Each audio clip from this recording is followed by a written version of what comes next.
In this video we're going to show you how to remove the radio CD player from Honda Ridgeline 2006, which is similar to some other years. The tools that you need is the Phillips screwdriver and this blue dashboard removal tool. You already made everything loose, by the way. The first step, you just pop out the whole panel with the AC control around the radio and the whole cluster.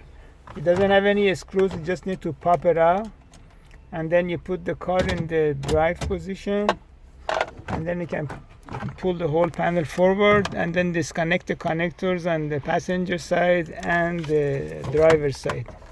This is on the passenger side, and then there are the connectors on the driver's side. And once you get all this connectors out, then you can remove the mounting screws for the radio CD player, and then the radio would come out. And if you need any repair for the radio or the CD player, you can send it to High Tech Electronic Services in Van Nuys, California, 818-785-8085.